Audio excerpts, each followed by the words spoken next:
Western psychology has taken a very narrow, and therefore quite inadequate, view of the nature of dreams. There are several primary ways dreams are analyzed in the West. The first is the purely mechanical structuring of dreams as a chaotic processing of undigested residues of the observations, mental and emotional activity of the daily life that are simply a type of churning of the brain as it winds down after a day of action. Another view, popularized by Freud, is that dreams represent some deep subconscious drives that we suppress in our waking life, but which expose themselves in dream, and in particular, relating to childhood trauma, unresolved sexual tensions, or fears. Yet another view, developed by Jung, emphasizes what he calls the collective unconscious, which holds archetypes that span across humanity and which are not specifically tied to an individual, but to a more general framework within which we all live and act. All of these are relevant to some degree and need to be addressed in a more comprehensive understanding of dreams and their significance. There are, however, several types of dreams that clearly do not fit any of these models. Dreams have occupied the attention of people throughout human existence and across all civilizations.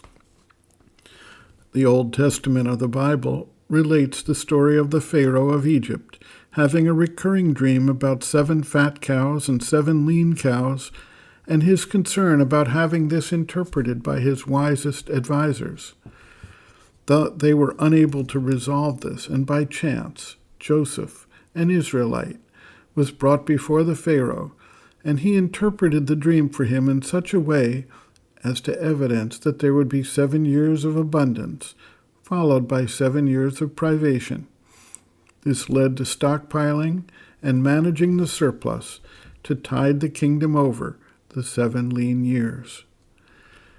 Many people have reported dreams that seem to be prophetic, that foretell certain events that may occur. The mechanism for this remains uncertain.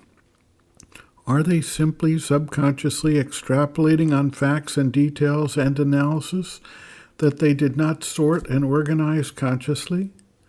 Or is there some form of predestined reality, some directed result that they are simply gaining access to, such as is claimed by those who access the Akashic records, or which arise from precipitating actions and energies arriving from a more causal world, such as one of the mental or vital worlds that work to form the reality within which we live and act in our external being. When the shields of the waking consciousness are lowered during sleep, it is possible for the consciousness to recognize and process signals that it otherwise would disregard or reject. This may also help explain why dreams may provide insights far beyond what our waking minds are able to develop. A well-known spiritual teacher and author told a story some years ago about going back to India for a visit. He lives in the USA, and being directed by his family to visit a Vedic astrologer in the area who had a stellar reputation. This astrologer indicated he had somehow known that this individual would visit, and he pulled out a scroll that had an historical recitation of events in his past life which were known to him, but were not generally known by others, as well as events forthcoming to him in the future. Vedic astrology, Western astrology, and the work of mystical researchers such as the students of Theosophy all indicate there may be information about the future accessible to individuals. In some instances, this information appears to come forward in dreams. There can be premonitory dreams that do not provide prophetic information, but give the individual a feeling that helps them avoid certain things, such as events that would otherwise be shown to have had disastrous consequences if they had not refrained from participation based on the premonition they received in their dreams. Some individuals have had dreams that connected them with loved ones far away who were suffering or dying, such as documented situations during the First World War, where a sister dreamt about her brother dying in Europe at just the time that he was killed. Yet other individuals have dreams where they are in some vital world fighting or trying to survive the attacks and pressures of that vital world. One incident was related that had an individual dreaming about fighting with a vital being that had taken the shape as Adolf Hitler. He wound up fighting this presence and woke up in a cold sweat after having finally defeated this vital being. He was so shaken by the event that he immediately wrote down the dream as he had experienced it.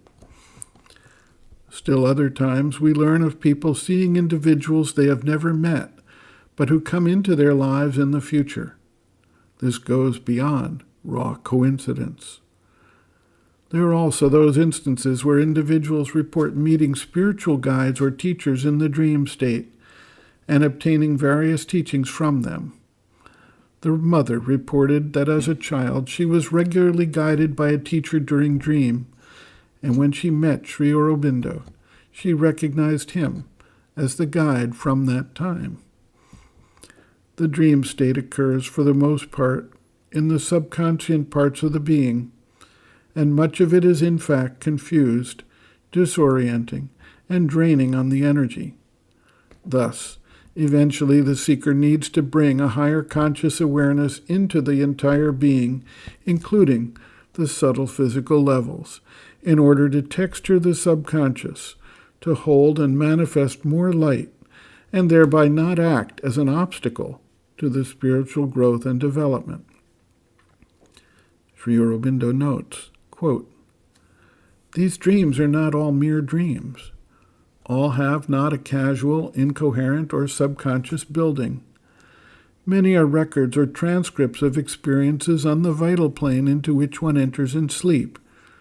Some are scenes or events of the subtle physical plane. There one often undergoes happenings or carries on actions that resemble those of the physical life, with the same surroundings and the same people, though usually there is in arrangement and feature some are a considerable difference. But it may also be a contact with other surroundings and with other people, not known in the physical life, or not belonging at all to the physical world.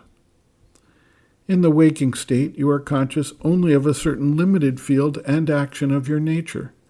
In sleep, you can become vividly aware of things beyond this field. A larger mental or vital nature behind the waking state, or else a subtle physical or a subconscient nature which contains much that is there in you, but not distinguishably active in the waking state. All these obscure tracks have to be cleared, or else there can be no change of prakriti.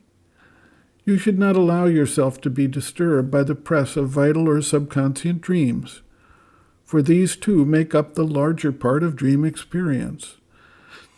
But aspire to get rid of these things and of the activities they indicate, to be conscious and reject all but the divine truth. The more you get that truth and cling to it in the waking state, rejecting all else, the more all this inferior dream stuff will get clear." End quote.